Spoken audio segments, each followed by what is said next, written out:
Hello everyone. I welcome you all in the second webinar, analytical webinar.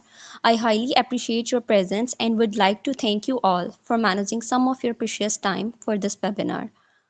Myself, Shafaq Hassan, and I am a student of Industrial Engineering and Management and currently working as an intern in BGMC, which is known as Bilal Consultancy Limited.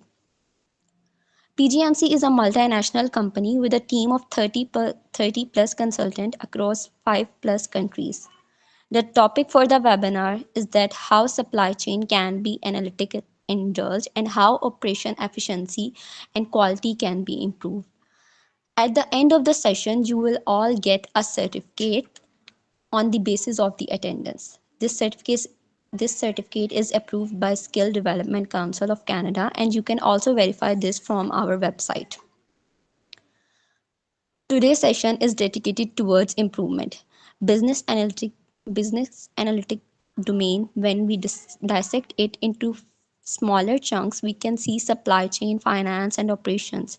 Today we'll see how data driven decision is making can be helpful in this. Now I would like to introduce our today's speaker, Sir Hanan, Mr. Abdul Hanan. He's a data scientist, business analytics, and machine learning specialist. Now over to Sir Hanan. Thank you very much. Hopefully, I'm audible to all. And please confirm. Yes, sir. Yes. Okay जैसा कि miss Shafaq ने start में बताया कि हम लोग जो है आज बात कर रहे होंगे सप्लाई चेन की एनालिटिक्स के बारे में बात कर रहे होंगे, हम बात कर रहे होंगे ऑपरेशन एक्सीलेंस की बात कर रहे होंगे और हम बात कर रहे होंगे फाइनेंशियल रिस्क की। अगर हम बात करते हैं तो अगर ऑपरेशंस की हम सिर्फ बात करें तो हमारे पास जो मेन 3 चंक्स आते हैं, let me share my screen. Please confirm if you are able to see my screen.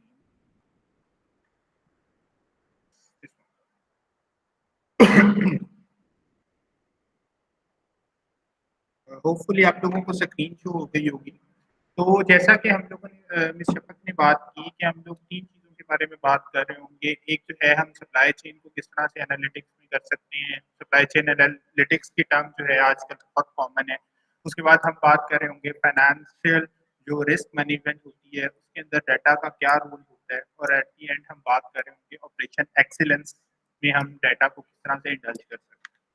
तो अगर हम बिजनेस ऑपरेशंस की बात करें तो हमारे पास ऑर्गेनाइजेशन के ना 3 हिस्से होते हैं मेजर।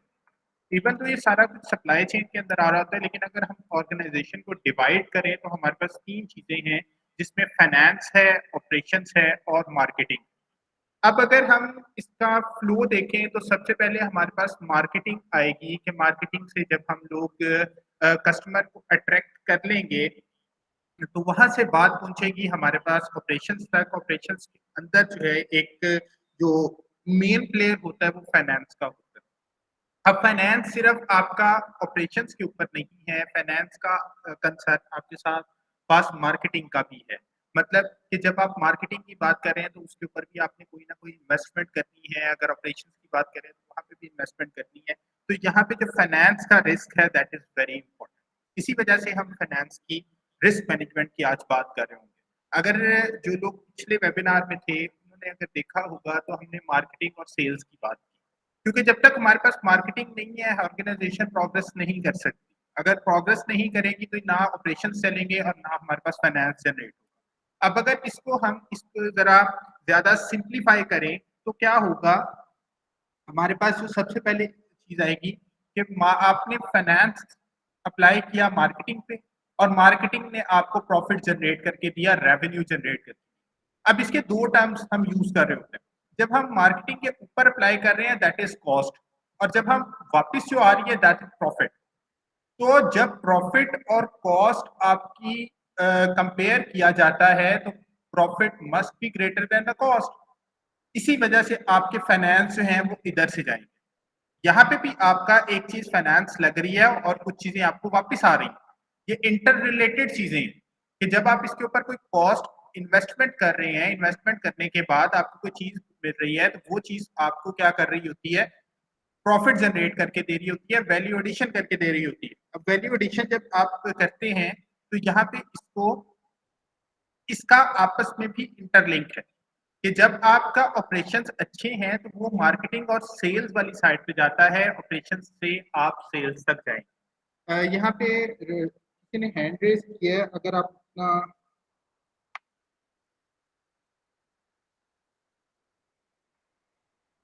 यहाँ से किसी का हैंड रेज हुआ था।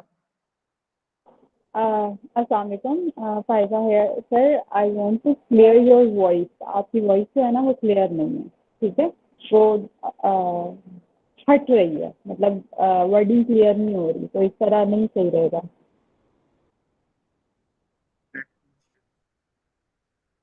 आप बताएं बेहतर है।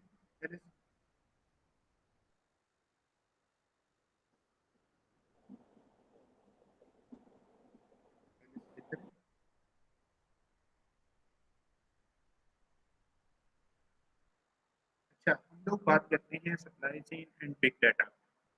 आजकल हम बात कर रहे हैं बिग डाटा की। लास्ट सेशन में भी हमने बात की कि बिग डाटा क्या चीज़ क्या है और उसको हम सप्लाई चेन के साथ किस तरह से इंटरलिंक कर रहे होते हैं, उसकी आज हम बात करते हैं।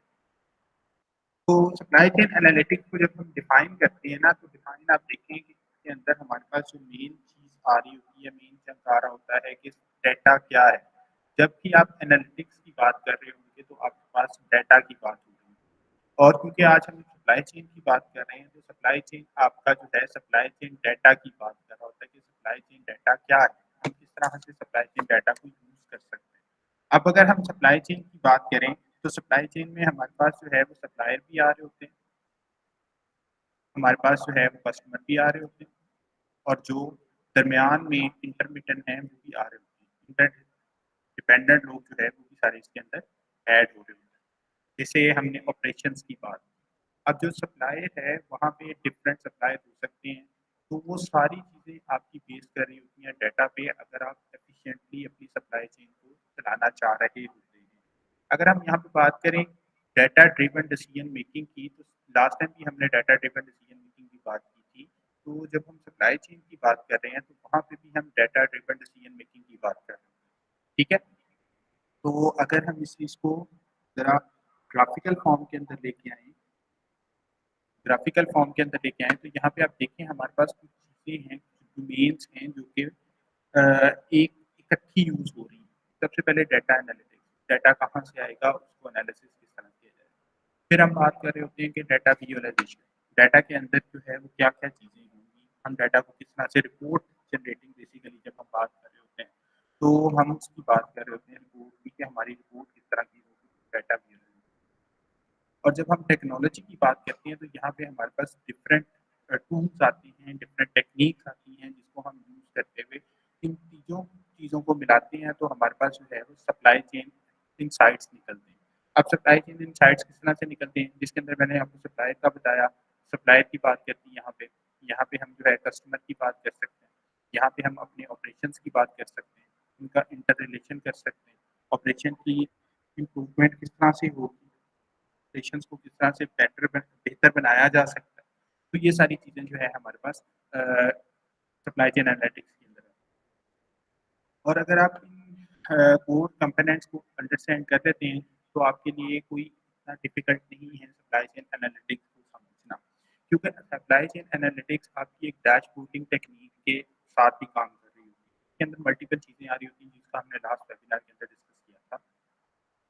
तो अगर हम बात करें कि किस तरह से ग्रो किया variety of data, last time हमने बात की कि 6 V's की बात की थी, जिसमें एक हमारे पास वॉल्यूम था, एक वेलोसिटी थी और एक वैरायटी।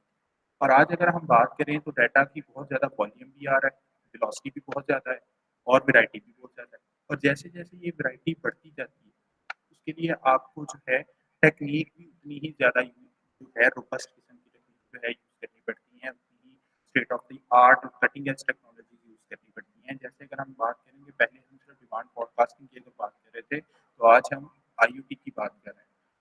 पहले अगर हम सेंसर्स की बात कर रहे थे, आज हम आरएफआईडीज़ की बात कर रहे हैं। क्या कर रहे हैं? इसकी रीज़न क्या है कि क्योंकि आपको डाटा बहुत ज़्यादा चाहिए और वैरायटी बहुत ज़्यादा होनी चाहिए, इस वजह से आप जो है हमेशा नई टेक्नोलॉजी यूज़ कर रहे हो। This is the flow of technology कि किस तरह से टेक्नोलॉजी आने की वजह से आपकी सप्लाई चेन कॉम्प्लेक्सिटी इंक्रीज होती गई। अच्छा, यहाँ पे हम बात करते हैं एक, क्योंकि आज हमारा ज़्यादा कंसर्न था हैंड्स ऑन का, तो अगर हम हैंड्स ऑन की बात करेंगे तो ज़्यादा आपके लिए ज़्यादा बेहतर होगा। तो यहाँ पे हमारे पास ना सप्लाई चेन 2 तरह की होती है। One of them is the order to cash और एक होती है पे टू प्रोक्यूर। ये 2 जो चीज़ें जो हैं, हम बात कर रहे होते हैं, इसके अंदर प्रोसेस क्या होता है कि हमने रिक्वायरमेंट ली होती है। रिक्वायरमेंट मिलने के बाद जो है, हम उसको जो है रिक्वेस्ट देते हैं और उसके बाद जो है हमारे पास फाइनल प्रोडक्ट आ जाता है। तो यहाँ पे मैं ज़रा आपको ज़रा इंटरैक्टिव करने के लिए यहाँ पे एक डैशबोर्ड शो करवाने की कोशिश करूँगा। मुझे बता दीजिएगा अगर मेरी स्क्रीन आप लोगों को शो हो रही है। और मुझे साउंड का भी बता दीजिएगा कि साउंड बेहतर है या बेहतर है। इफ एनीवन दैट ये साउंड बेहतर है।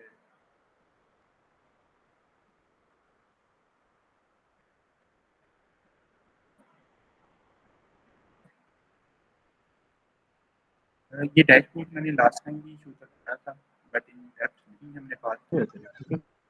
आज हम ज़रा इन डेप्थ इस चीज़ की बात करेंगे कि हम डैशबोर्ड बना किस तरह से सकते हैं।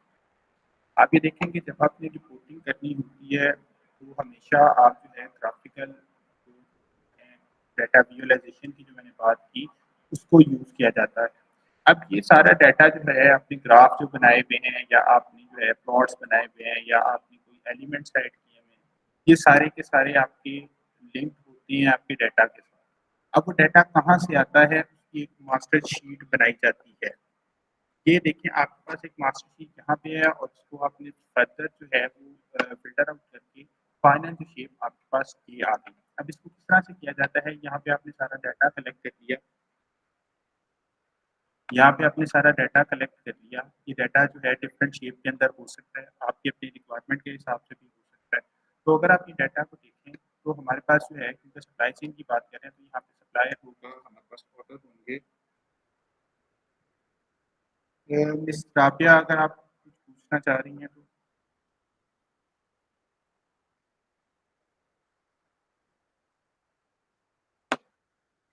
सर आपकी वॉइस क्लियर नहीं आ रही। यस सर, आप माइक प्लीज़ अपने थोड़ा करीब कर लें। बेहतर है, कंफर्म कर देंगे आप लोग बेहतर है।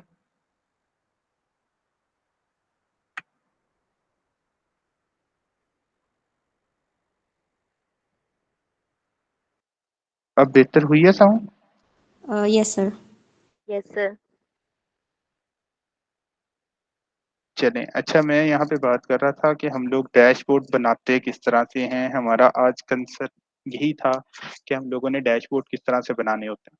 आप सबसे पहले जो है वो डाटा कलेक्ट करती हैं, जैसे मैंने आपको बताया आपके पास डिफरेंट टेक्निक्स हैं जिसके थ्रू आप डाटा कलेक्ट कर रहे होते हैं। तो यहाँ पे मेरे पास एक सप्लाई चेन से रिलेटेड एक डाटा है जिसके अंदर जो है मेरे पास सप्लायर का नंबर लिखा हुआ है और यहाँ पे सप्लायर मेरे पास 5 सप्लायर्स हैं और मेरे पास डिफरेंट आइटम्स हैं, आइटम कोड लिखे हुए हैं, डेट कब आ रही है, अवेलेबिलिटी है या नहीं है, उसके बाद लीड टाइम हमारे पास कितना होगा, डिलीवर कब होगा, एक्यूरेसी कब क्या है, अगर डिलीवरी एक्यूरेसी है या नहीं है। अब ये भी हमने कोडिंग की हुई है। अब ये कोडिंग कहाँ से पता लगेगी, वो हम खुद इसको डिसाइड करते हैं कि अगर -2 है तो वो क्या करेगा। इसको करने का रीज़न ये होती है कि हमारे पास जो है जब हमने इसको ऑन टाइम की बात करनी है तो यहाँ पे हमने बताया हुआ कि हमारे पास ऑन टाइम है तो वो क्या होगा, अगर वो अर्ली है तो वो क्या होगा। तो यहाँ पे अगर इसको मैं फॉर्मूले को ज़रा जूम करने की कोशिश करूँ, यहाँ पे इस फॉर्मूले को मैं ज़रा लिखूँ तो आप लोगों को ज़रा समझ आ जाएगा।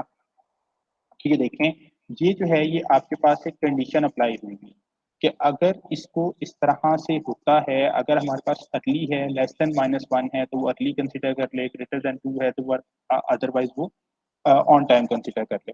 तो इस चीज़ के बेस के ऊपर हम क्या कर रहे हैं, अपने डैशबोर्ड के ऊपर ले जाके हम इसकी एक्यूरेसी को भी चेक कर रहे हैं कि हमारी अवेलेबिलिटी कितनी देर होती है, क्या हमारी डिलीवरी टाइमली हो रही है या नहीं हो रही, जो डिलीवरी अगर हो रही है तो उसके अंदर क्या क्या चीज़ें आ रही हैं। इन सारी चीज़ों को हम यहाँ पे इस डाटा की बेस पे ऊपर कंट्रोल कर रहे होंगे। अच्छा, ये बहुत सारा एक डाटा इकट्ठा करने, क्योंकि हम बिग डाटा की बात कर रहे होते हैं, तो ये एक बहुत ज़्यादा डाटा इकट्ठा करने के बाद हम लोग क्या करते हैं, हम लोगों ने सिलेक्शन करनी होती है अपने चार्ट्स। अब चार्ट्स की सिलेक्शन किस बेस पे की जाती है, उसके लिए मैं आपको एक रेफरेंस यहाँ पे कोट करूँगा, दैट इज़ वेरी यूज़फुल। अगर आप जो है वो इसको यूज़ करते हैं, तो वो आपके लिए बड़ा जो है चार्ट सिलेक्शन किस क्राइटेरिया पे की जाती है, क्योंकि हमारे पास मल्टीपल टाइप्स ऑफ चार्ट्स होते हैं, लेकिन उसमें से हम सारे के सारे यूज़ नहीं कर सकते। हमने जो है जो भी यूज़ करना है, उसके लिए हम स्पेसिफिक कंडीशंस अप्लाई करते हैं कि जैसे हमारे पास वेरिएबल एक टाइप का है, दूसरा वेरिएबल दूसरे टाइप का है, तो हम इसी बेस के ऊपर जो है चार्ट सिलेक्शन कर सकते हैं। Let me share one picture with you, और इसके ऊपर एनालिसिस हुए हुए हैं। मैं आपको जो है ये पिक्चर दिखाता हूँ, मैं आप लोगों के साथ ये पिक्चर शेयर भी कर दूँगा, ताकि आप लोगों को जो है ये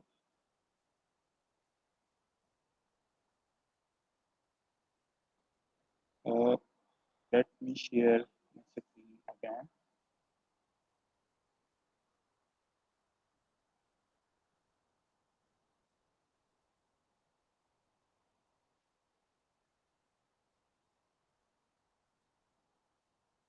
होप लोगों को स्क्रीन शो हो रही होगी मेरी।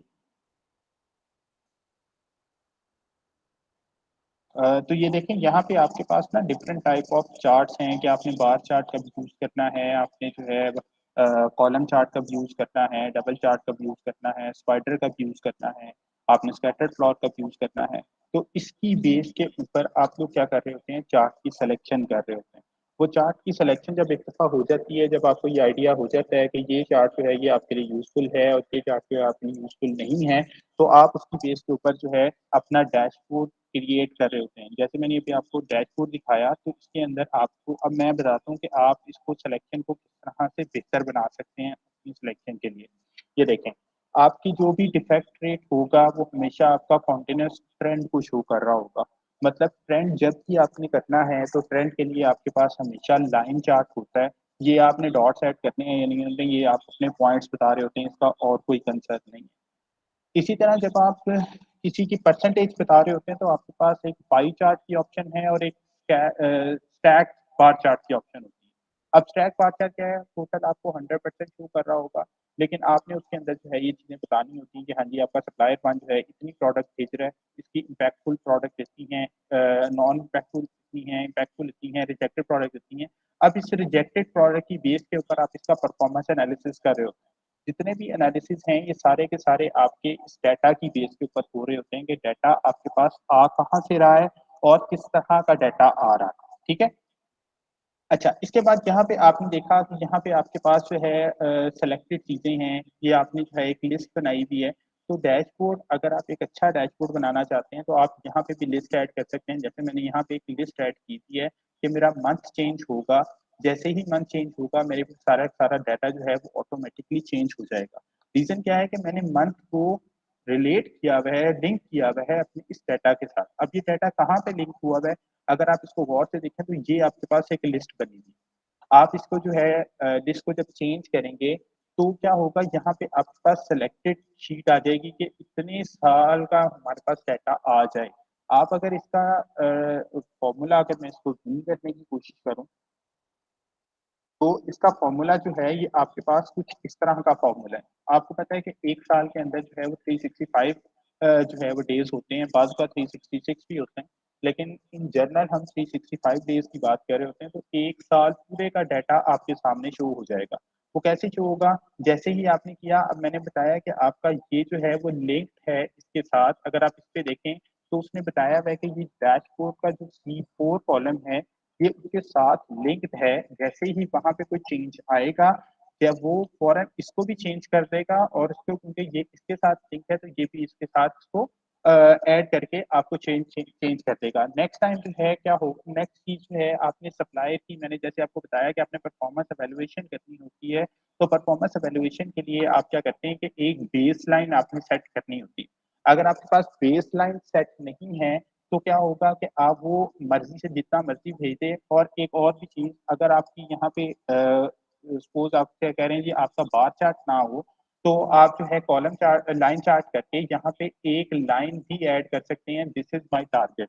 तो वहां से भी आपको शो हो सकता है कि ये मेरा अचीवमेंट थी। उसको ऐड करने के लिए क्या होगा, आपने इसके अंदर एक और एलिमेंट ऐड करना होता है। वो जब आप उस एलिमेंट को ऐड कर देते हैं, या आप कह सकते हैं कि आपने एक सीरीज नहीं ऐड करनी होती है, जैसे ही आप उस सीरीज को यहाँ पे ऐड करेंगे तो आपको यहाँ पे शो होना शुरू हो जाएगा कि दिस इज माय टारगेट। आपको यहाँ पे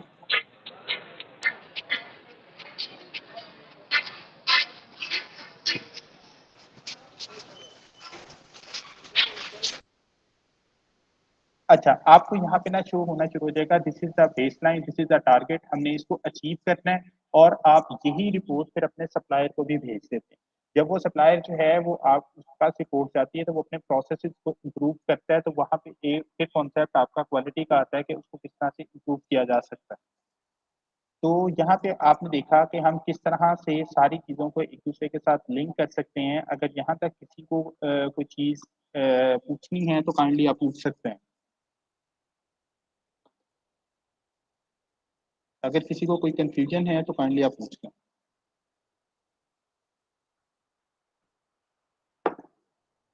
नहीं तो हम आगे इसको लेके चलते हैं कि आगे किस तरह है।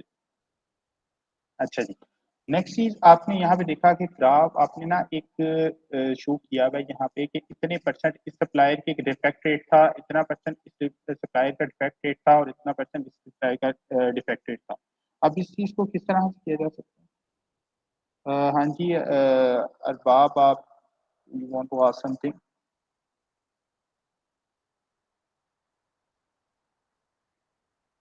मिस्टर अरबाब,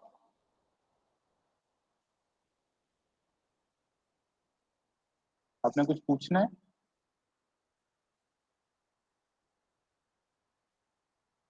अच्छा जी, तो यहाँ पे अगर आप देखें तो यहाँ पे भी आपने क्या किया हुआ है, अपने डिफेक्ट रेट की कैलकुलेशन जो है उसको किया हुआ है कि आपकी अगर 1000 प्रोडक्ट्स हैं और उसमें से 41 डिफेक्टेड हैं, तो उसकी बेस के ऊपर आप एक जो है उसका परसेंटेज निकाल लेते हैं। और इसी परसेंटेज को अगर आपने यहाँ पे शो करवाना होता है तो आप क्या करते हैं कि यहाँ पे एक टेक्स्ट बॉक्स ऐड करके उसको इक्वल कर दिया जाता है यहाँ पे।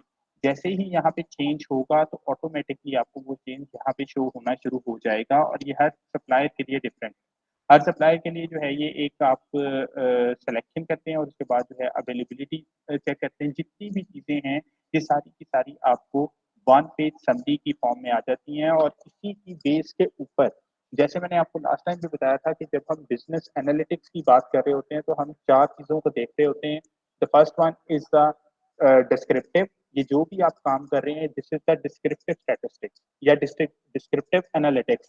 कि आप डाटा को पढ़ रहे हैं कि डाटा है क्या। जब आप डिस्क्रिप्टिव एनालिटिक्स कर लेते हैं तो उसके बाद आपकी प्रॉब्लम आइडेंटिफिकेशन आती है कि एक्चुअल प्रॉब्लम है कहाँ पे, जिसे डायग्नोस्टिक एनालिटिक्स कहा जाता है। फिर जब आपकी डायग्नोस्टिक एनालिटिक्स हो जाती है, आप उसकी बेस के ऊपर दो काम कर सकते हैं। या तो आप प्रेडिक्टिव एनालिटिक्स वाली साइड पे जा सकते हैं, या आप प्रिस्क्रिप्टिव एनालिटिक्स वाली साइड पे जा सकते हैं।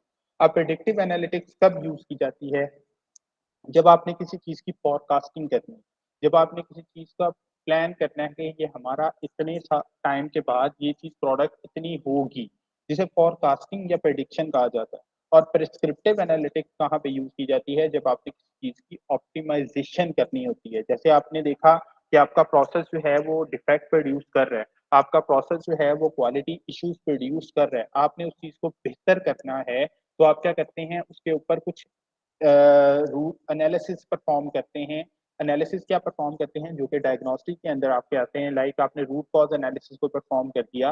रूट कॉज एनालिसिस क्या कर रहा होता है, आपको बता रहा होता है कि इसकी बेसिक रूट कॉज क्या है, और आप उस कॉज को जाके खत्म करते हैं और उसको बेस के ऊपर आपका प्रोसेस ऑटोमेटिकली इम्प्रूव हो सकता है। अब यहाँ पे इम्प्रूवमेंट दो तीन तरीके से आपको नजर आती है। या तो आप अपनी कॉस्ट को रिड्यूस कर लेते हैं, या आप जो है अपने आउटपुट को इंक्रीज कर लेते हैं, आउटकम को इंक्रीज कर लेते हैं, या आप जो है अपनी प्रॉफिट जो रेवेन्यू जनरेट हो रहा है उसको इंक्रीज कर लेते हैं। वो डिफरेंट आपके एस्पेक्ट्स हैं कि आप किस तरह से उस चीज को देख रहे हैं। आपने अगर अपनी कॉस्ट को रिड्यूस करना है तो आपने उसमें देखना है कि क्या हमारा रॉ मटेरियल चेंज होगा, क्या हमारे ऑपरेशन चेंज होंगे, प्रोसेस में कोई इंप्रूवमेंट आएगा, प्रोसेस की वेरिएबिलिटी रिड्यूस करेगा, या वेस्टेजेस कम होंगे, तो ये सारी चीजें आप देखने के बाद, लेकिन इसका पहला स्टेप आपके पास हमेशा डिस्क्रिप्टिव स्टैटिस्टिक्स होगा कि आपने डिस्क्रिप्टिव देखना है कि वेरिएशन आ कहाँ पे रही, वेरिएशन वेरिएशन आपके पास आ कहाँ पे रही है। उसके बाद फिर आप देखते हैं कि हाँ जी ये मेरा टारगेटेड एरिया है। उसके बाद आप डायग्नोस्टिक करते हैं। मैं दोबारा इस चीज़ को रिपीट कर देता हूँ कि पहला स्टेप हमेशा आपका डिस्क्रिप्टिव एनालिटिक्स है, दूसरा डायग्नोस्टिक एनालिटिक्स है, तीसरा प्रेडिक्टिव और प्रिस्क्रिप्टिव एनालिटिक्स है। लेकिन अगर आप पहले प्रिस्क्रिप्टिव कर रहे हैं तो प्रेडिक्टिव जो है वो बाद में भी कर सकते हैं, प्रिस्क्रिप्टिव आप प्रेडिक्शन के बाद भी कर सकते हैं। ये जो प्लानिंग वाले काम कर रहे होते हैं, वो प्लानिंग वाला काम जो है वो आपका जो है सारा प्रेडिक्शन के अंदर आ रहा होता है, फॉरकास्टिंग के अंदर आ रहा होता है कि अगले सीजन में हमारी प्रोडक्ट कितनी सेल होगी, अगले सीजन में हमारी जो है कितनी सर्विसेज हम प्रोवाइड कर रहे होंगे, कितने कस्टमर हमारे पास आ रहे होंगे, जिसमें जो है आपकी वारंटी गारंटी का कंसेप्ट आता है कि आपकी प्रोडक्ट के अंदर कितने डिफेक्ट्स आ रहे हैं, उसकी बेस के ऊपर कितने कस्टमर्स आ रहे होंगे और आपकी अच्छी सर्विसेज की वजह से कितने कस्टमर्स आ रहे होंगे। तो ये सारी चीजें आपकी होती हैं सप्लाई चेन के अंदर और इसको आप डैशबोर्ड के थ्रू कर सकते हैं। यहाँ पे आपके पास मल्टीपल टूल्स हैं जो कुछ मैंने लास्ट टाइम भी डिस्कस किया, जिसके अंदर आपके पास प्रोग्रामिंग टेक्निक्स भी आती हैं, कुछ आपके जो है विजुअलाइजेशन के टूल्स भी आते हैं और कुछ एक एक्सेल तो हर जगह पे यूज हो रहा होता है। इसको अगर आपने जो है प्रेडिक्शन की तरफ लेके जाना है तो एक्सेल आपको प्रेडिक्शन के लिए भी प्लेटफॉर्म प्रोवाइड करता है। लेकिन अगर आप जो है बेहतर प्रेडिक्शन करना चाह रहे हैं तो उसके लिए आप क्या कर रहे होते हैं, आप हमेशा यूज कर रहे होते हैं प्रोग्रामिंग लैंग्वेज जिसमें पाइथन और आर जो है वो यूज की जाती है। जी मैडम। सर मेरा क्वेश्चन बिजनेस एनालिटिक्स से रिलेटेड है कि business analytics is always related to the commodity or it's also based on the services as well. It is because related to आप द, बात जी जी करें बात खत्म। आप मोस्टली बात कर रहे हैं ना कि आप प्रॉफिट को इंक्रीज और इनहेंस कैसे कर सकते हैं। अगर आपने या तो अपनी कॉस्ट को रिडक्ट कर लेना है, ठीक है, ऑप्टिमाइजेशन की तरफ जब जाना है, या आपने अपनी आउटपुट इंक्रीज हो जाना है, या आपका वेस्टेज कम हो जाएगा जिसकी वजह से आपकी जो प्रोडक्ट जो है ना इनहेंस हो जाएगी या बढ़ जाएगी, जिसकी वजह से आपको पता चल जाएगा कि आपकी जो है ना इम्प्रूवमेंट हुई है, ऑप्टिमाइजेशन की तरफ आप जा रहे हैं, ठीक है। So it is just based on a commodity level of business analytics, or it's also based on a services as well. Business analytics is totally concerned with the base of data। आप उसको जो है hard core में चले जाएं, जिसे tangible products कहते हैं, उसको आप सर्विसेज में ले जाएं। मतलब अगर आप प्रोडक्ट की बात कर रहे हैं कि कितनी प्रोडक्ट के अंदर डिफेक्ट आ रहा है, इसी तरह आपकी सर्विसेज के अंदर भी डिफेक्ट्स होते हैं। आप हेल्थ केयर के अंदर चले जाएं, आप रेस्टोरेंट के अंदर चले जाएं, आप बैंकिंग के अंदर चले जाएं, वहां पे भी फ्लॉज होते हैं। वो जो फ्लॉज हैं वो भी सारे आपके बिजनेस एनालिटिक्स के अंदर आ रहे हैं। रीजन कि बिजनेस एनालिटिक्स जो है वो बेस कर रही है डाटा के ऊपर, डाटा ड्रिवन डिसीजन मेकिंग। और डाटा ड्रिवन डिसीजन मेकिंग कभी भी आपकी प्रोडक्ट और सर्विस के लिए जो है वो स्पेसिफिक नहीं की जा सकती। और आज का अगर आप बिजनेस मॉडल देखें, विदाउट सर्विसेज आप कोई प्रोडक्ट दे ही नहीं सकते। जब तक आप अपनी सर्विस को नहीं बेचेंगे आपकी प्रोडक्ट नहीं बिकेगी। आजकल हाइब्रिड मॉडल्स हैं और ये सारे के सारे किस पे बेस कर रहे हैं, totally based on the data. Thank you. Is there anyone else who want to ask something?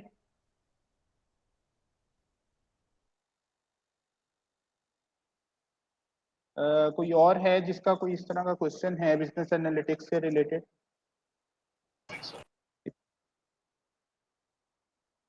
Anyone wants to ask? Okay, अच्छा जी, तो ये है सप्लाई चेन। अब सप्लाई जो है ये मैंने यहाँ पे बार बार प्रोडक्ट की बात क्यों की, मैं यहाँ पे ये भी चीज क्लियर कर देता हूँ, क्योंकि ये जो डैशबोर्ड बना हुआ है ना, ये डैशबोर्ड सिर्फ और सिर्फ आपका प्रोडक्ट के लिए। ये डैशबोर्ड आपका जो है वो किसी सर्विस के लिए नहीं है। आपका सप्लायर जो है वो आप इसको जो है यूज कर रहे हैं सिर्फ उसके लिए कि आपकी जो है बेहतर से बेहतर प्रोडक्शन हो।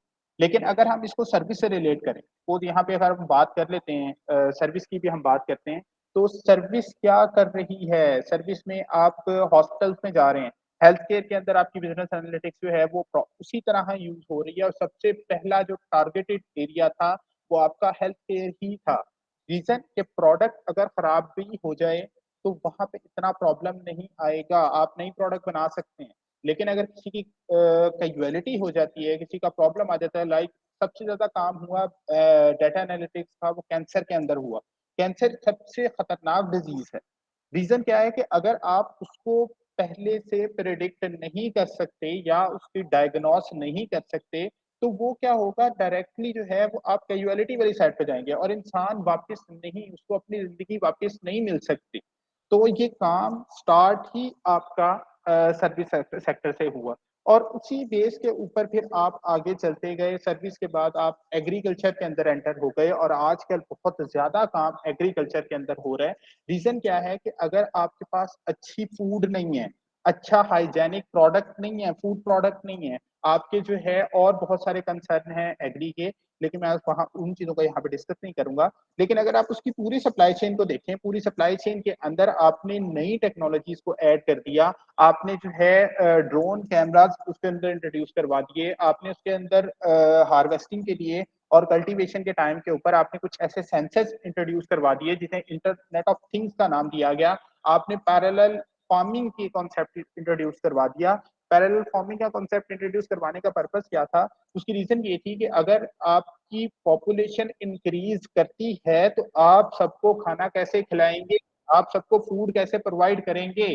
तो उस वजह से क्या हुआ, आपकी प्रोडक्शन जो है वो इंक्रीज करनी पड़ गई। ये सारी चीजें आपकी आती हैं एनालिटिक्स के अंदर और ये एनालिटिक्स किस बेस पे कर रही है, आप डाटा की बेस के ऊपर कर रहे हैं। अगर आप इन सारी चीजों को लिंक करेंगे तो आपके पास जो है एक बिजनेस मॉडल बनेगा जिसे बिजनेस एनालिटिक्स कहा जाता है। सप्लाई चेन की बात हम आज इसी वजह से कर रहे हैं। अच्छा जी, नेक्स्ट हम बात करते हैं कि फ्यूचर क्या है सप्लाई चेन का। ये अभी दोबारा जो है, जो मैंने पहले बात की जरा प्रैक्टिकल वे में, अगर मैं आपको जरा प्रैक्टिकल वे के अंदर जो है उस चीज की बात बताता हूँ। सेकेंड,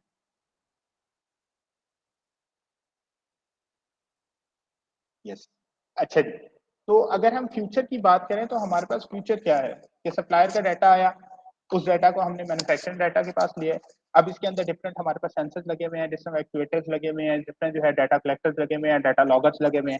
वो सारा का सारा डाटा जो है हमारे सेंट्रल में चला जा रहा है। अब मैं आपको एक और भी चीज बता दूं, आजकल जो टेक्नोलॉजीज यूज की जा रही हैं वो डिसेंट्रलाइजेशन की यूज की जा रही हैं। आजकल सेंट्रलाइजेशन का कॉन्सेप्ट खत्म हो रहा है। रीजन कि वहां पे डाटा मैनिपुलेशन जो है वो होने के चांसेस हैं, डाटा की ट्रांसपेरेंसी जो है वो इफेक्ट होने के चांसेस हैं। इस वजह से क्या बात की जा रही है, आजकल डिसेंट्रलाइज डाटा की बात की जा रही है। आजकल हम ब्लॉकचेन की बात कर रहे हैं, आजकल हम ट्रांसपेरेंसी की, ट्रेसेबिलिटी की बात कर रहे हैं कि अगर हमारे पास एक प्रोडक्ट आ गई है उसको हम पहले प्रोसेस तक, पहले सप्लायर तक लेके जा सकें कि हमारा सप्लायर क्या कर रहा था, हमारा मेन मैन्युफैक्चरर क्या कर रहा था, हमारा जो है हमारा मेन मैन्युफैक्चरर क्या कर रहा था, हमारा जो है जो कस्टमर था वहां तक प्रोडक्ट कैसे चली गई, उसके क्वालिटी जो प्रोसेसेस थे वो कैसे हुए, वो सारे के सारे आपके इस डाटा के थ्रू चल रहे होते हैं। और आप यहाँ पे देखें, आपके पास डिफरेंट जो है RFIDs हैं, IoT डिवाइसेस हैं जो कि कंटिन्यूसली कनेक्ट होती हैं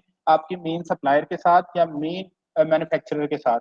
वो आपका यहाँ पे कोई भी प्रॉब्लम आएगी, कोई भी प्रॉब्लम आएगी तो आप पहले सप्लायर तक जा, हाँ जी ये चीज यहाँ पे बनी थी और यहाँ पे बनने के बाद जी मिस्टर कामरान आपका कोई क्वेश्चन है?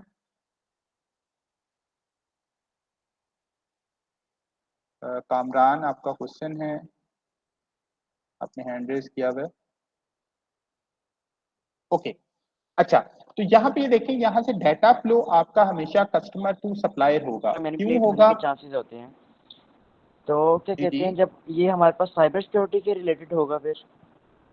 Cyber security is related to this topic, क्योंकि आप IoT डिवाइसेस की बात कर रहे हैं, इंटरनेट ऑफ थिंग्स की बात कर रहे हैं। मैं जो मैनिपुलेटिव डाटा की बात कर रहा हूँ या मैनिपुलेशन की बात कर रहा हूँ, वो डाटा को चेंज करने की बेस के ऊपर है। लाइक पहले क्या होता था, मैनुअल डाटा एंट्री की, वहां पे जहां पे आपने 30 प्रोडक्ट सेल किए वहां पे आपने 300 प्रोडक्ट का डाटा डाल दिया। अब आपको नहीं पता कि वो 300 प्रोडक्ट सेल हुए हैं या नहीं हुए, लेकिन आपके पास डाटा जो कह रहा है वो यही कह रहा है। अब क्या है कि आपका मैनुअल काम खत्म हो गया, आपने डाटा एंट्री, जो मैनुअल डाटा एंट्री चल रही थी वो खत्म हो गई। अब क्या है, सारा ऑटोमेटिक काम हो गया, एक जगह से आपको डाटा मिल रहा है, वो प्रोसेस हो रहा है, प्रोसेस के बाद कस्टमर तक चीज चली जाती है, वो डाटा आपका थ्रू डिसेंट्रलाइज सिस्टम आप तक पहुंच रहा होता है। तो यहाँ पे मैनिपुलेशन इस कॉन्सेप्ट के अंदर है। वो जो आप साइबर सिक्योरिटी की बात कर रहे हो, वो तो इन प्रोडक्ट की हैकिंग है। वो प्रोडक्ट के डाटा को किस तरह से आप यूज कर लेते हैं, किस तरह से डाटा सारा आप फैच कर लेते हैं या स्क्रैपिंग कर लेते हैं, वो दैट इज समथिंग डिफरेंट। वो एक फ्लॉ आप कह सकते हैं कि वो एक फ्लॉ है इस सिस्टम का, करेक्ट, क्योंकि हर सिस्टम के अंदर फ्लॉज होते हैं। जब आप साइबर सिक्योरिटी की बात कर रहे हैं तो वो इस सिस्टम का फ्लॉ है कि कोई भी इसको किसी टाइम भी जो है वो कैप्चर कर सकता है, हैक कर सकता है, वो चीजें इसके अंदर आती हैं। अच्छा जी, अच्छा, फ्लो मैंने जैसे बताया, फ्लो आपका हमेशा कस्टमर की तरफ से होगा और आपका मटेरियल हमेशा सप्लायर की तरफ से होगा। और जितना स्ट्रॉन्ग आपकी कम्युनिकेशन चैनल होगा, आपके कस्टमर उतने जो है वो सेटिस्फाइड होंगे। आगे हम बात करेंगे कस्टमर अंडरस्टैंडिंग की। अच्छा जी, तो जैसे मैंने पहले बताया कि डिस्क्रिप्टिव हुआ क्या, डायग्नोस्टिक कैसे है, कैसे हो गया, क्या प्रॉब्लम आ गई, फिर हम प्रेडिक्टिव की बात कर रहे होते हैं कि हम आगे क्या करेंगे।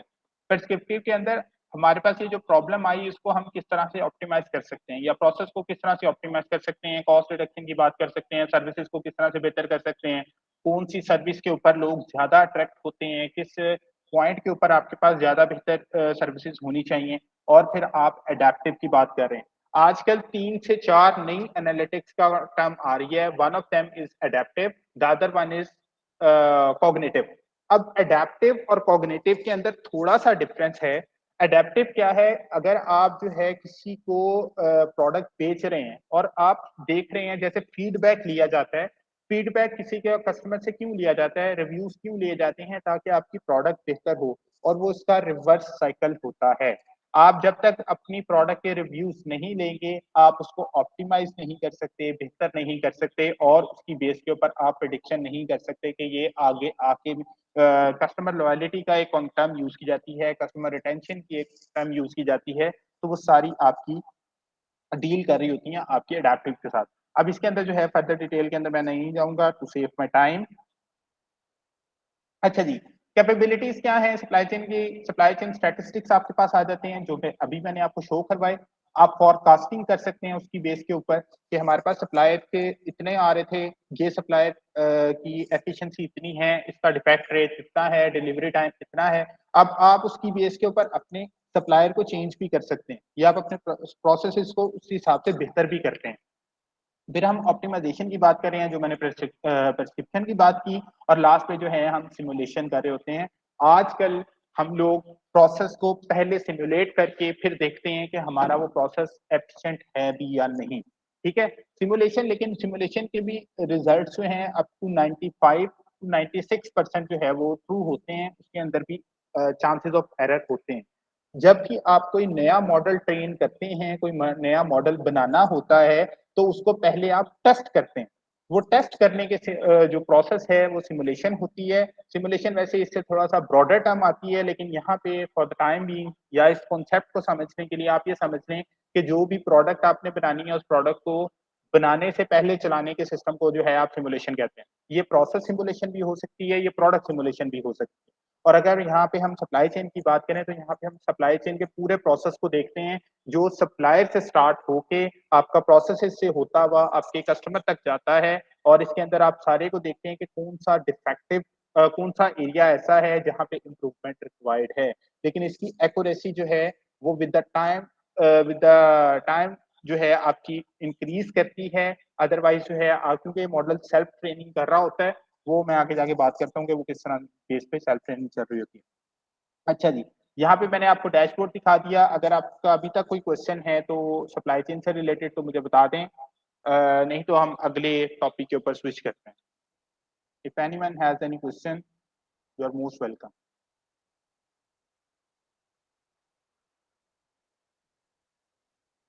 No one?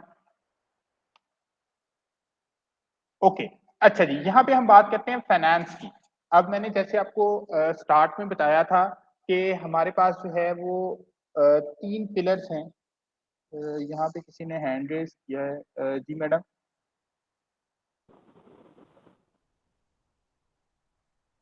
मिस फायजा, आपका कोई क्वेश्चन है?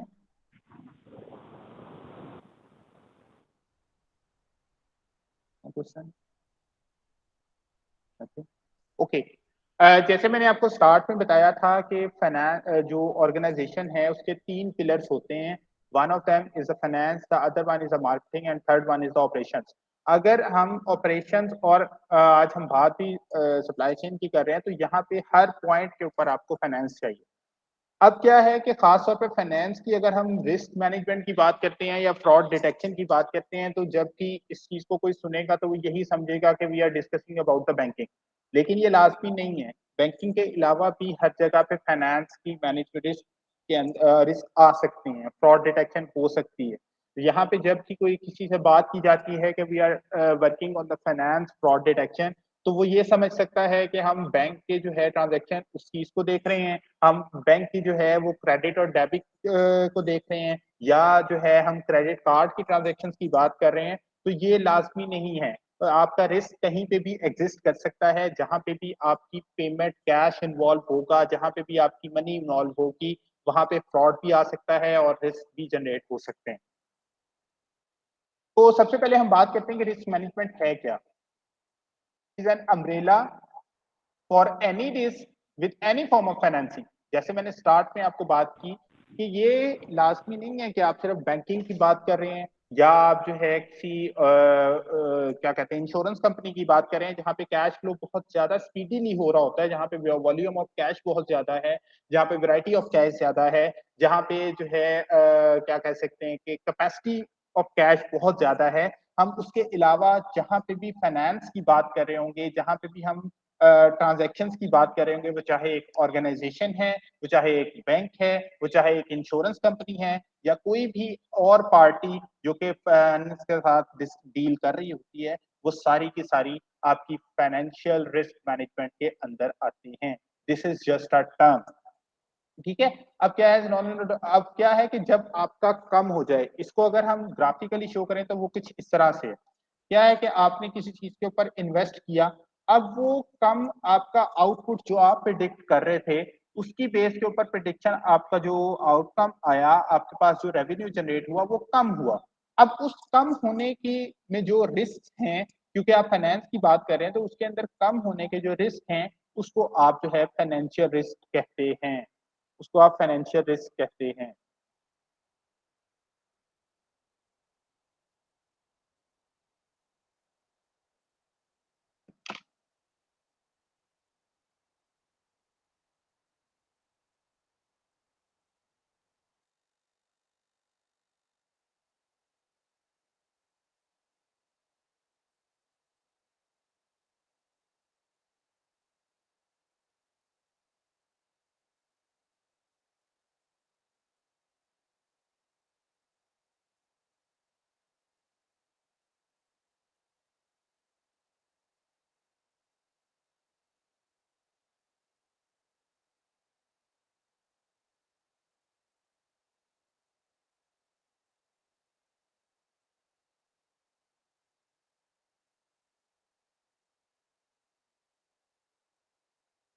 अच्छा, यहाँ पे एक क्वेश्चन रेज हुआ है कि जो सिंपल डैशबोर्ड होता है और आपका जो है बिग डाटा डैशबोर्ड होता है, इन दोनों में डिफरेंस कोई खास नहीं है। ये दोनों तकरीबन सेम चीजें होती हैं, लेकिन जब हम बिग डाटा की बात कर रहे होते हैं तब हम एनालिटिक्स की बात कर रहे होते हैं, जब हम सिंपल की बात कर रहे होते हैं तो हम एनालिसिस की बात कर रहे होते हैं। This is basic the difference. यहाँ पे मैं आपको एक चीज शो करवाना चाहूंगा ताकि आप लोगों को जो पिछली दफा यहाँ पे नहीं थे उनके लिए जरा चीज आसानी हो जाए।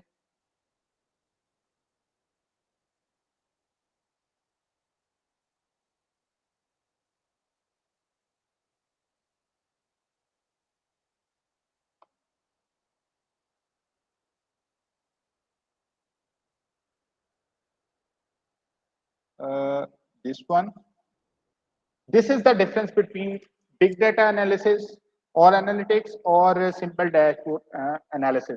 कि जब हम छोटे डाटा की बात कर रहे होते हैं, बहुत ज्यादा बड़ा डाटा नहीं है और जो है आपके जो है रिकॉर्ड्स कम है, तो हम एनालिसिस की बात कर रहे होते हैं, जब एनालिटिक्स की बात आती है तो बड़ी चीज़ें आ जाती हैं, जिसके अंदर मैंने आपको प्रोग्रामिंग लैंग्वेज की बात की, आपको जो है दूसरे डाटा विजुअलाइजेशन टूल्स की बात की, जिसके अंदर हमारे पास पावर बीआई एक बहुत कॉमन टूल है, हमारे पास टाब्लू एक बहुत कॉमन टूल है, क्लिक व्यू जो है एक बड़ा कॉमन टूल है। जब हम उन टूल्स को यूज कर रहे होते हैं तो हमारे बिग डाटा डैशबोर्ड्स आ जाते हैं। जब हम छोटे एनालिसिस यूज कर रहे होते हैं, इवन दो एक्सेल के अंदर भी हम बड़ा डाटा बिग डाटा को का एनालिसिस कर सकते हैं, लेकिन इसकी लिमिट्स हैं। ये 1 मिलियन तक के रिकॉर्ड को तो एनालिसिस कर सकता है, अगर हम 1 मिलियन से बड़ा डाटा देंगे तो ये फाइल को रीड ही नहीं करेगा। इस वजह से हम जो है एक्सेल के ऊपर कन्फाइन हो जाते हैं छोटे डाटा के ऊपर। This is the difference. किसी और का कुछ? Yes Abdullah, I will share the slide with you after concerning with my company, if you are there, Abdullah, if you are there. Yes, I'm here. Thank you. Yes, I will share slides with you, but first I have to discuss with my management. Then I would It's able okay. to share it. All right. Thank you so much. Okay. Is there anyone who wants to ask something about supply chain analytics or financial risk? Because we have running out of time.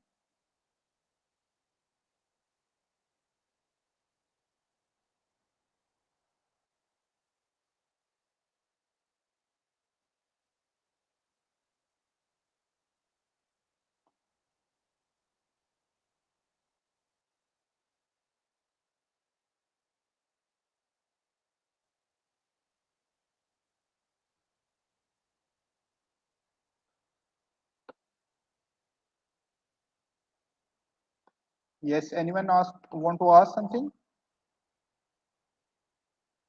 Sir, can you please explain how Power BI is helpful in supply chain? Yes, I will discuss. I will discuss in detail. As I already told about like this.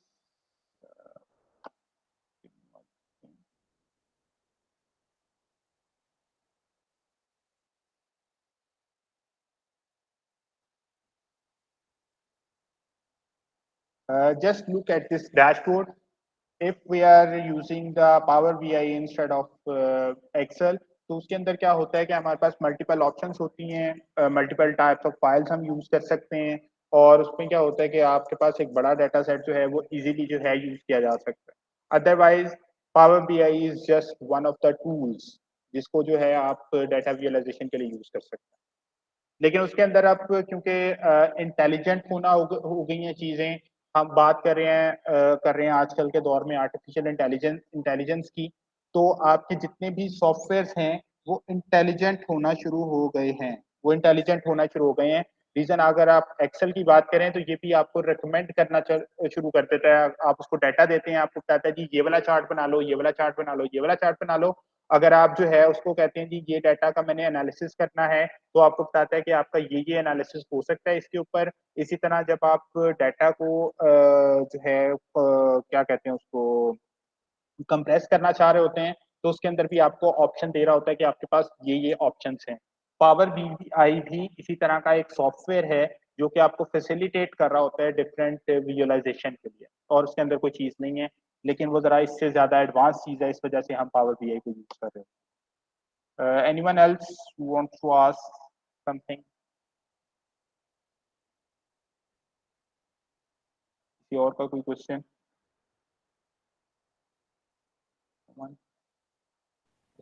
Can we use the Power BI to do EDA, exploratory data analysis? Exactly.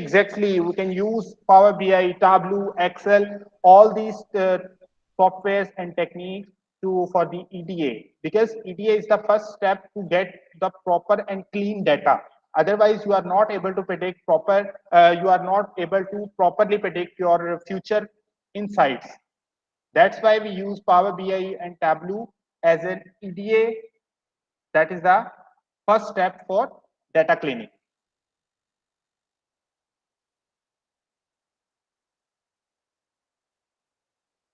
Anyone else? both like parameters like RMSC and can we be able to view it on the Power BI's like R square? Can we That be are able the to view outcomes. it? That are the Okay, that's an outcomes outcome. of your data. Yes, that are the outcomes, because R square is the indicator. RMS is also the indicator. MAE also the indicator. RMAE also the indicator about the data which are being using, and also the model which are you use for the prediction. These are the indicators. Yes, Mr. Hassan, you want to ask something? Abdullah, are you clear about it? Yes, I'm clear. Thank you. Thank you.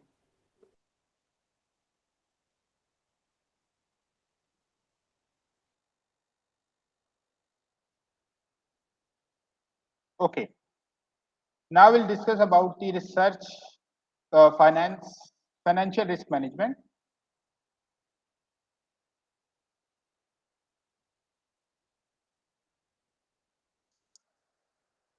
What's that? What's sir, we have different options. Supply chain को जब हम transparent बनाना चाहते हैं तो उसके लिए हमारे पास blockchain की एक टेक्नोलॉजी यूज की जाती है। उसके साथ ब्लॉकचेन को जो है आईओटी डिवाइसेस के साथ कनेक्ट किया जाता है। लेकिन आजकल के दौर में हमारे पास बहुत सारी ऐसी आईओटी डिवाइसेस आ गई हैं जो कि सेल्फ कनेक्टेड होती हैं ब्लॉकचेन के साथ। अब ब्लॉकचेन के डिफरेंट प्लेटफॉर्म्स हैं जहां पे आप उसको यूज कर सकते हैं।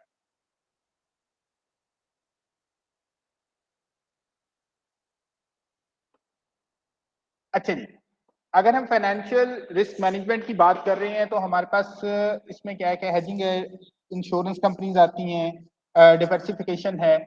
अब ये जो है ये साइड आपकी प्योर फाइनेंस की है, जिसके अंदर आपके जो है वो कैश फ्लो की बात कर रहे हैं और डिफरेंट टर्म्स यूज कर रहे होते हैं फाइनेंस की।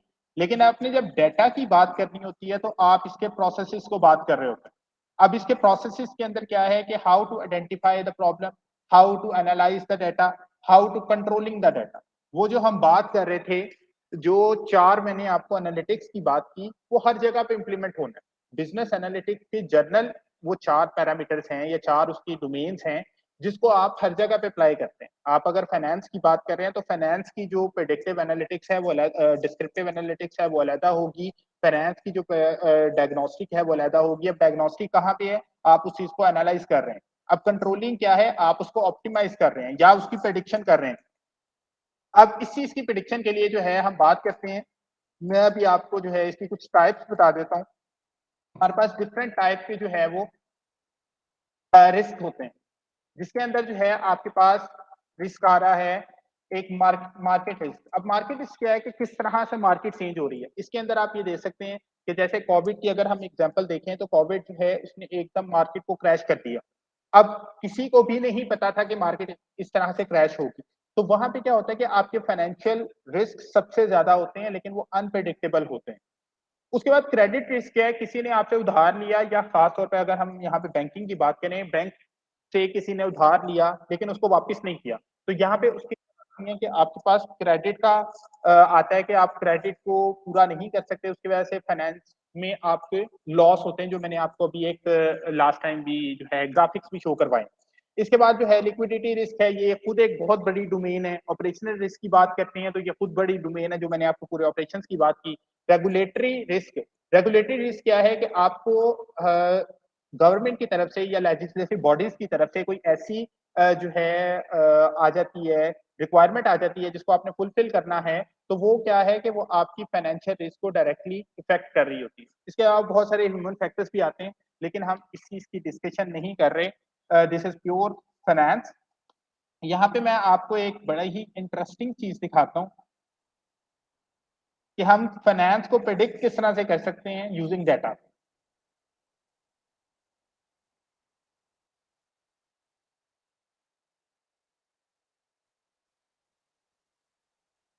यस, अब ये देखें यहाँ पे ना मेरे पास एक लोन्स का डाटा है, क्रेडिट रिस्क आया हुआ है, मैंने उसका लोन का देखना है कि हमारे पास किस तरह से होगा, प्रेडिक्शन में क्या होगा।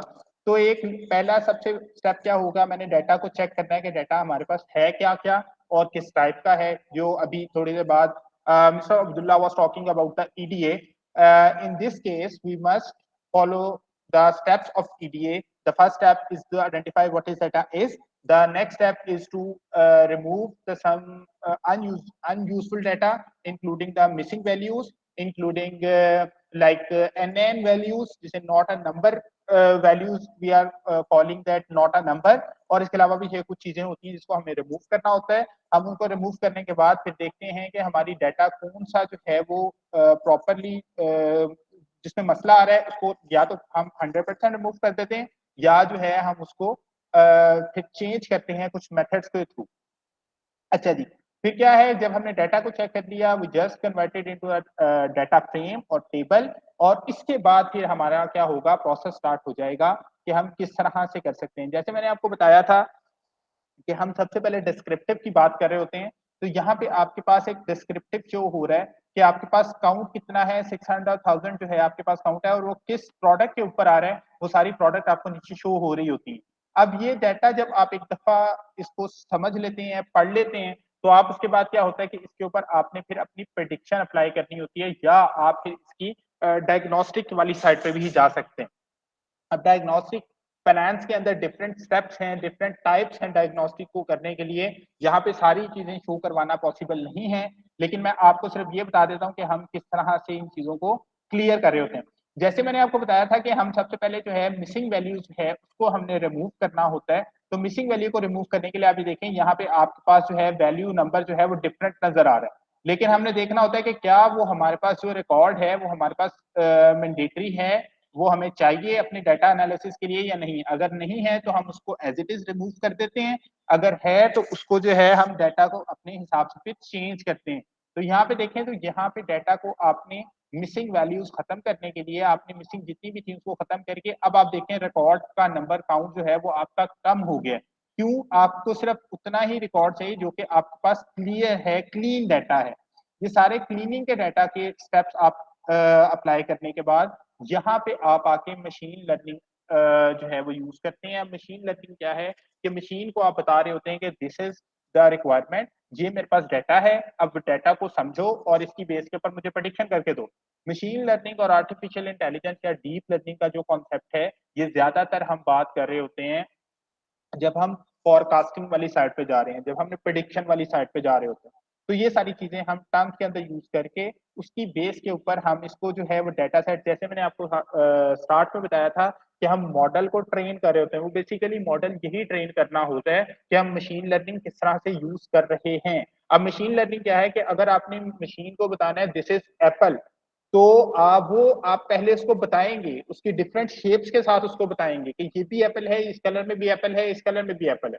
अगर आप उसको जो है प्रॉपरली ट्रेन कर लेते हैं, फिर आप उसकी टेस्टिंग करते हैं, आपने टेस्ट किया कि जो मैंने मॉडल बनाया वो ठीक है भी या नहीं, तो वो जब ठीक है भी या नहीं वो वहां पे आपको बता देता है। अगर वो ठीक नहीं होगा तो आपको दोबारा उसके अंदर रीट्यून करना पड़ेगा, फाइन ट्यून करना पड़ेगा उसको फर्दर, और उसके बाद फिर आप क्या करते हैं, उसकी वैलिडेशन करते हैं।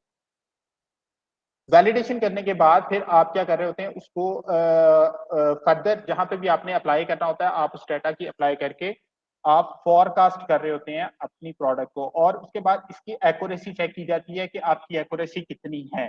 हर मॉडल की एक स्पेसिफिक एक्यूरेसी होती है स्टार्ट में, लेकिन जैसे जैसे आप उसको यूज करते जाते हैं वो अपनो सेल्फ ट्रेन हो रहा होता है और उसकी एक्यूरेसी इंक्रीज होना शुरू हो जाती है। यहाँ पे मैं आपको एक एग्जांपल पुट करता हूँ। आपने कैम स्कैनर यूज किया होगा।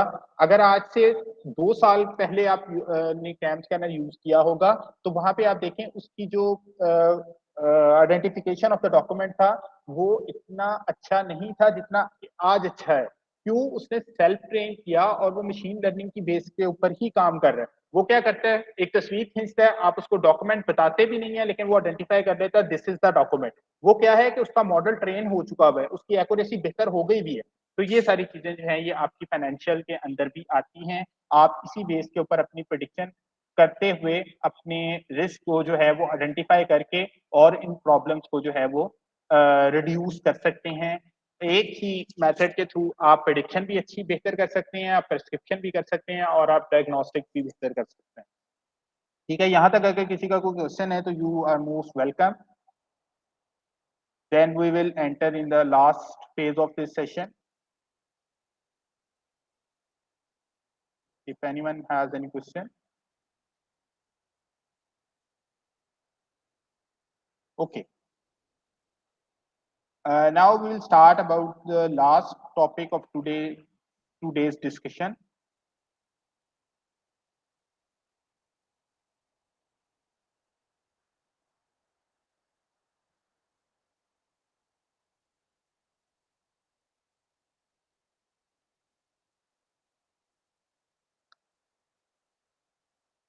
ओके अच्छा जी, अगर हम बात कर रहे हैं ऑर्गेनाइजेशन की, तो ऑर्गेनाइजेशन जो है वो 3 तरह से कर सकती है। या तो अपनी वो ऑपरेशंस को बेहतर कर ले, या जो है वो अपनी प्रोडक्ट को बेहतर कर ले, या फिर वो जो है अपने कस्टमर को बेहतर तरीके से समझ ले।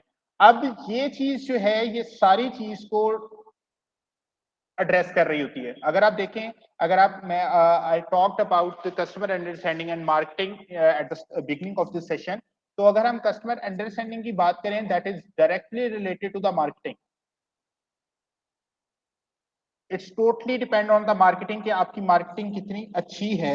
आपकी मार्केटिंग जितनी अच्छी होगी उसके हिसाब से आप अपने ऑपरेशंस को भी बेहतर कर रहे होंगे और अपने प्रोडक्ट को भी बेहतर कर रहे होंगे। अब अगर क्या, अब आप ये देखें, सबसे पहले आपके पास आया कस्टमर की रिक्वायरमेंट, वहां से आप चले गए प्लानिंग और प्रोसेसेस के पास। प्रोसेसेस ने आपको एक प्रोडक्ट बना के दी, और प्रोडक्ट जो है जब मार्केट के अंदर आई, वो मार्केट की लीडर बन गई। लीडर क्यों बन गई? कि आपके ऑपरेशन सस्ते थे। अगर हम आज बात करते हैं चाइना की, चाइना हर मार्केट को किस तरह से कैप्चर कर रहा है, उसके अंदर यही है कि पहले वो देखता है कि कस्टमर की रिक्वायरमेंट्स क्या है, क्या मैं इसको इससे सस्ता प्रोडक्ट दे सकता हूँ, क्या मैं इससे अच्छी क्वालिटी इसको दे सकता हूँ। अब वो देखें, वो क्वालिटी के हिसाब से अपनी प्रोडक्ट की प्राइस डिफाइन करता है। अब अगर वो अमेरिका की मार्केट को कैप्चर कर रहा है, तो वहां पे वो उस क्वालिटी की प्रोडक्ट भेज रहा है। अगर वो जो है साउथ एशिया की मार्केट को कैप्चर कर रहा है, तो यहाँ पे क्वालिटी उस हिसाब से है जितना उसका कस्टमर उसको पे कर रहा है। तो क्या है कि सबसे पहले वो काम कर रहे हैं कस्टमर अंडरस्टैंडिंग के ऊपर, कि कस्टमर कैसे जो है हमें प्रोडक्ट सही देगा। जब एक दफा उनके पास प्रोडक्ट ठीक आ जाती है, यानी कि सही रिक्वायरमेंट्स आ जाती हैं, फिर उसके बाद जो है वो अपने ऑपरेशंस को बेहतर करते हैं और उसकी बेस के ऊपर अपनी प्रोडक्ट को बेहतर करते हैं। यहाँ पे एक कोटेशन कहा जाती है जी, the discipline of marketing market leader choose your customer, narrow your focus, dominate your market. अब आप ये देखें, ये 3 चीजें इसके अंदर आ रही हैं। सबसे पहले क्या है कि पहले अपना कस्टमर तो डिफाइन करो। यहाँ पे एग्जांपल दी जाती है आईफोन की। आईफोन का एक स्पेसिफिक कस्टमर है, लेकिन वो जो कस्टमर है उसका फोकस बड़ा जो है वो टारगेटेड फोकस है, कि हमने अच्छी प्रोडक्ट देनी है, हमने अच्छे जो है उसके फीचर्स प्रोवाइड करने हैं, और क्या होगा, वो डोमिनेट कर रहा है अपनी मार्केट को। अगर ये आप यही सैमसंग के अंदर भी देखें, तो सैमसंग और एप्पल का कंपैरिजन किया जाता है। वो क्यों किया जाता है? दोनों मार्केट लीडर्स हैं। एक ने एक साइड को जो है कैप्चर किया हुआ है, दूसरे ने, जो एंड्रॉइड यूजर होगा वो कभी भी आईफोन वाली साइड पे नहीं जाएगा। जो आईफोन यूजर होगा, he would reluctant to opt the Android phones. तो ये क्या है कि यहाँ पे आपने सबसे पहले देखना है कि आपके कस्टमर की रिक्वायरमेंट क्या आ गई, उसका आपने फोकस किस तरह से, अपने ऑपरेशन को किस तरह से बेहतर किया, और अपनी मार्केट को किस तरह से डोमिनेट किया। तो ये सारी चीजें जो हैं ये आपकी आती हैं मार्केट लीडरशिप के अंदर। अच्छा, ऑर्गेनाइजेशनल एक्सीलेंस की अगर बात करें, all efforts throughout the organization achieving its goal corporate कहती है committed to continuous and deliberated improvement. ये this is the most important step. इसकी एग्जांपल आप इस तरह से ले सकते हैं कि अगर हम नोकिया की बात करें, तो Nokia was one of the leaders in the market, लेकिन क्या हुआ, उसने अपने आप को कंटिन्यूअसली इंप्रूव नहीं किया, जिसकी वजह से क्या हुआ कि वो मार्केट में कहीं पे भी नहीं। लेकिन अगर आप आज से 10 साल पहले या 15 साल पहले की बात करें, तो तब Nokia was one of the leaders. क्यों? उसने अपनी इंप्रूवमेंट वर्किंग नहीं की, अपनी ऑपरेशनल को बेहतर नहीं किया, जिसकी वजह से क्या हुआ कि उसकी जो है प्रोडक्ट डाउनफॉल में चली गई। अच्छा जी, company performance, the circumstances of those who are working to pursue operational excellence by design and not by coincidence. अब क्या है कि बाय डिजाइन क्या है, आप इसके अंदर एग्जांपल ले सकते हैं गाड़ियों की। आज से 15 साल पहले की गाड़ी का डिजाइन और आज की गाड़ी का डिजाइन बहुत ज्यादा फर्क है। रीजन क्या है कि कस्टमर को अब रिक्वायर्ड ही उस तरह की गाड़ी है कि वो बेहतर से बेहतर स्पीड भी हो, उसका इंटीरियर बेहतर से बेहतर हो। यही चीजें सारी डिफाइन कर रही होती हैं आपकी ऑपरेशनल एक्सीलेंस को। अच्छा जी, यहाँ पे अगर हम बात करते हैं तो ये डिफरेंट आपके पास स्टेप्स आ रहे हैं कि स्ट्रेटेजी सबसे पहले क्लियर होनी चाहिए। जो मैंने अभी बात की कि आपने अपना फोकस जो है वो बड़ा कंफाइन रखना है, बड़ा क्लियर रखना है फोकस। जब आप फोकस ठीक होता है उसकी वजह से आपका कल्चर बेहतर होता है। जब कल्चर बेहतर होता है तो आपके प्रोसेसेस बेहतर होते हैं। जब प्रोसेसेस बेहतर होते हैं तो आपके जो मार्केटिंग है वो बेहतर हो जाती है और आप अल्टीमेटली क्या बन जाते हैं, मार्केट के लीडर बन जाते हैं। For example Samsung and iPhone. अच्छा जी, यहाँ पे जो है हमारे पास कस्टमर आ गया, हमने सबसे पहले फोकस किया कस्टमर के ऊपर, उसके बाद हमने कस्टमर से डिफाइन करवाया, कस्टमर की बेस के ऊपर हमने प्रोसेसेस बनाए। अब जब प्रोसेसेस बना लिए तो उसको फिर हम बात वही करते हैं, यहाँ पे हमें फाइनेंस चाहिए, हमें पैसे चाहिए, ठीक है। तो वो प्रोसेसेस को इम्प्रूव करने के लिए हमने इन्वेस्टमेंट की, नई टेक्नोलॉजी इंट्रोड्यूस करवा दी। और जैसे आजकल देखें आजकल क्वालिटी को जो है वो भी हम बात कर रहे हैं कि डिजिटलाइज करने की, कि क्वालिटी को हम किस तरह से डिजिटलाइज कर सकते हैं। एक टाइम की इन्वेस्टमेंट तो होगी लेकिन वो एक लॉन्ग लास्टिंग और मोस्ट रिलायबल थिंग है। और इससे सारे के इफेक्ट क्या होंगे, पीपल। अब जब पीपल किस तरह से इफेक्ट होंगे, जब आपके पास कल्चर अच्छा होगा, आपके प्रोसेसेस ठीक हो रहे होंगे, तो आपकी जो एम्प्लॉयर हैं, जो आपकी एम्प्लॉइज हैं, जो आपके कस्टमर्स हैं, जो आपके सप्लायर्स हैं, वो सारे जो है उस कल्चर का हिस्सा बन जाएंगे और आपकी प्रोडक्ट जो है वो लीडर बनना शुरू हो जाएगी क्योंकि आपकी प्रोसेसेस बेहतर हो जाएंगे। अच्छा जी, यहाँ पे मैं आपको एक अनदर इंटरेस्टिंग थिंग, मैं आपको एक और चीज दिखाता हूँ कि हम डाटा को यूज करते हुए किस तरह से अपनी क्वालिटी को इम्प्रूव कर सकते हैं। Most of you perhaps know about SPC. अगर आप लोगों को एसपीसी का पता है, स्टैटिस्टिकल प्रोसेस कंट्रोल का, तो यहाँ पे हम पाइथन को यूज करते हुए स्टैटिस्टिकल प्रोसेस कंट्रोल पे वर्किंग करते हैं और वर्किंग करने के बाद हमारे पास जो रिजल्ट्स निकलते हैं वो रिजल्ट्स ज्यादा बेहतर होते हैं क्योंकि इसके अंदर जो है आपका डाटा बहुत ज्यादा होता है, वेरिएशन हर तरह की आ रही होती है। हम पहले सबसे पहले डाटा प्रिपेयर करते हैं, डाटा प्रिपेयर करने के बाद हम उसकी बेस के ऊपर अपने चार्ट्स बनाते हैं, जो कि जिसके अंदर पैरेटो चार्ट है, different type of control charts हैं, वो सारे के सारे आपके इसके अंदर आ रहे होते हैं। इसकी बेस पे हम डिसाइड कर रहे होते हैं कि हमने किस प्रोडक्ट को टारगेट करना है। यहाँ पे क्योंकि जब हम पैरेटो की बात कर रहे हैं तो यहाँ पे 80-20 रूल की बात हो रही होती है कि 80% problems are due to 20% causes. तो 80-20 रूल की बेस के ऊपर हम एनालिसिस करते हैं, फिर वेरिएशन चेक करते हैं कि वेरिएशन को किस तरह से इम्प्रूव किया जा सकता है, कहाँ पे वेरिएशन आ रही है, स्पेशल कॉज क्या है, कॉमन कॉज क्या है। तो ये कुछ चीजें हैं जिसको हम डिस्कस कर रहे होते हैं, उसके बाद नॉर्मेलिटी चेक कर रहे होते हैं। तो बहुत सारी चीजें जो है इसके अंदर की जाती हैं। दिस इज द वे हम लोग जो है अपने प्रोसेस को इम्प्रूव कर सकते हैं। This is from my side.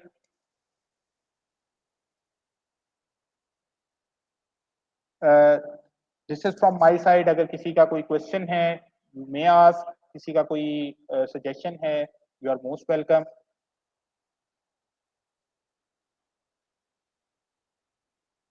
Anyone wants to add?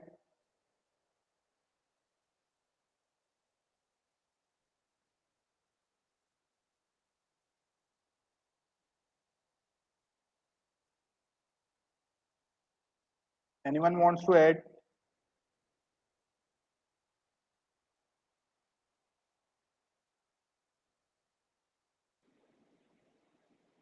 No, sir.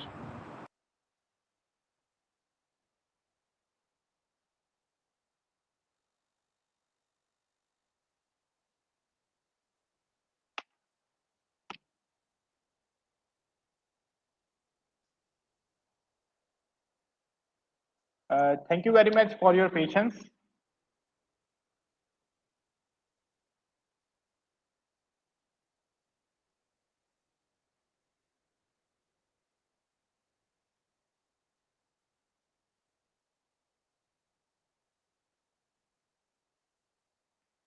जी कर सकते हैं इसको भी, हमारे पास कुछ ऐसी टेक्निक्स आ गई भी हैं, लेकिन क्योंकि वो जो है एक लंबी डिबेट हो जाएगी इस वजह से टाइम बहुत शॉर्ट है। लेकिन ये काम जो है हम लोग आज के डाटा को यूज करते हुए कर सकते हैं। Sir thank you very much for your patience, और अगर किसी के सजेशन है तो जो है you are most welcome, otherwise today's session has been ended. Thank you so much. Thank you very much Abdullah.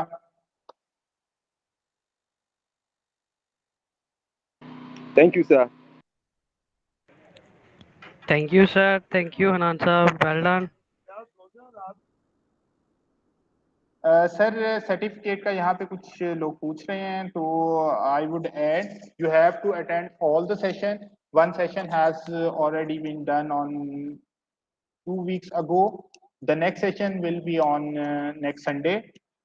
After that we will able to present certificate to all of you who will present in all 3 sessions.